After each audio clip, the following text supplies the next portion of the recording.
замелькали яблони и груши, поплыли туманы над рекой. Меня зовут София Марковна Жуховицкая, Патент. Это моя история. Берег на крутой.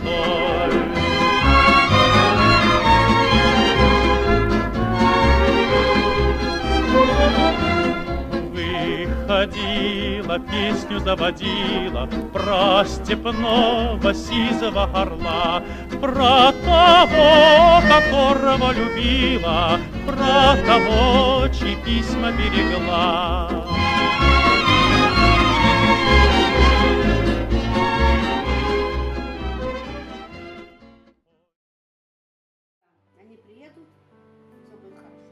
My name is Sophia Patent.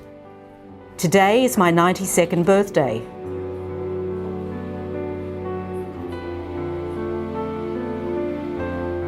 I live in a 6-storey building located in one of the beautiful streets of Melbourne, St Kilda Road. People call it Montefiore Home. It is home to many elderly Jews, including Jews from the former USSR, who emigrated here in the 80s and onward. Among them are veterans of the Second World War. Not many heroes from that bloody war remain, but I am one of them.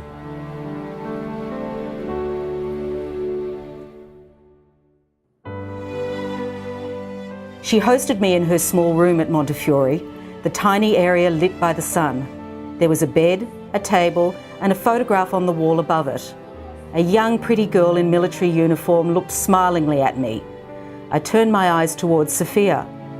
As if reading my thoughts, she said, "Are you surprised? Yes, that's me. I was almost 18 years old. This photograph was taken by a friend of mine, a young lieutenant in 1944 in Romania, where our regiment was stationed. Every day we were under German airplane bombardment. The day this photograph was taken was a particularly tragic one. A group of our people took shelter in a trench. Amongst them were the young lieutenant and myself. The bombs were falling not far from us, with the explosions drawing closer and closer by the minute. And then a splinter hit my friend's chest. Blood was on him, on me, and all over the trench. We couldn't save him. What a sad photograph this is. You are very young in this photograph, almost a child. Weren't you afraid? I asked. Of course I was afraid. But when you are young, it seems that neither bullet nor bomb will ever get you, and you will live forever. Or at least until victory. A sad smile appeared on her face. And what was before Romania? I asked. Before Romania, there were plenty of events. I will tell you in chronological order. In 1941, a few days after the Germans began bombarding Minsk, my mother said, "No jokes with bombs. They kill. We must run." My mother was a wise woman and the leader of the family, which consisted of her, my sick father, my older sister, and myself. So the next day, together with our relatives, we loaded a truck and moved to a village that was not very far from Minsk. My mother thought that we would stay there for a short time until this war would be over. But who could imagine that the war would last 4 horrible years? We had been in the village only 3 days when we heard that Minsk had fallen, that the Germans had begun killing Jews and the people who sheltered them. Then my mother made another decision. We must run again as soon as possible and as far as possible, she said. So we began walking. We walked for 2 days to a train station where we boarded a freight train. What we didn't know was that this train would be under constant bombardment from the air. After travelling for many kilometres, we arrived at a small town called Alatia in Chuvashia, Russia.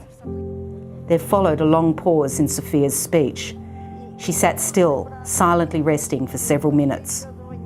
"Maybe we'll continue another time," I proposed, noticing how tired she was. No, I'm fine," Sophia replied, giving a dismissive wave of the hand. I don't remember how we found out about the destiny of our relatives who never managed to leave Minsk. All of them were killed except one. That was Joseph, the husband of my mother's sister, and I need to tell you about his ordeal. It all began one beautiful autumn morning. An endless column of children, women and elderly people surrounded by German soldiers, slowly moved to their certain death. Amongst them was my uncle Joseph. He was weak, but he didn't want to die, so he decided to escape. He jerked to the edge of the road and began running towards the woods. A bullet didn't find him, but a German soldier overtook the unlucky Jew and hit Joseph's head with the butt of his rifle. Bloodstained Joseph fell to the ground. The soldier thought Joseph was dead and didn't fire a shot. My uncle lay motionless for the rest of the day. Only when night fell did he open his eyes. The sky was lit with stars. He smelled the fallen leaves and blood and realised that he was still alive. He looked around. No column of Jews, no German soldiers. Through his bloody pain, Joseph crawled further into the woods and began walking, not knowing where. A Belarusian woman helped him, bringing him to a group of Soviet soldiers who were themselves retreating from the Germans. He joined the group and fought his war with them to the end. Sophia sighed. She looked visibly exhausted from the weight of this memory. You must be wondering why I'm talking about my uncle. What has he got to do with my own fate? I'll tell you. It has a very direct connection.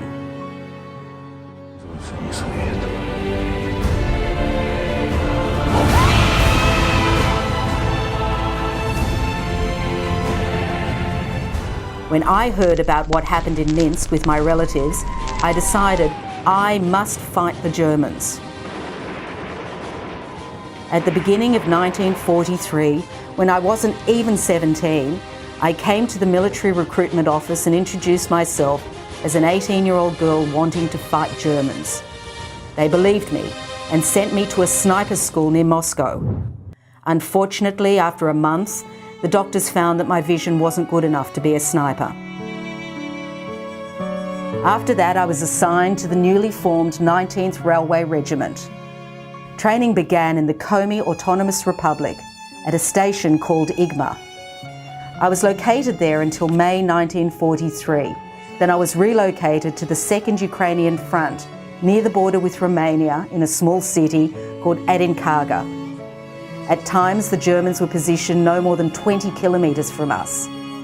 The command of the 2nd Ukrainian Front wanted us to finish the Romanian railway, making possible the delivery of Soviet troops and ammunitions to the front line. We worked day and night under the German artillery shells and constant aerial bombardment. Together with the 20th Reconstruction Brigade, we rebuilt that narrow Romanian railway. It was hard and dangerous work, especially for a very young girl. As well as working on the railway, I substituted for wounded telephonists at the headquarters. Don't think that I became a lieutenant or a major.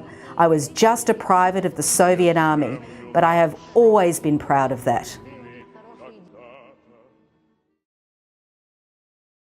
I thank God that after the war, I finally met up with my family in Minsk.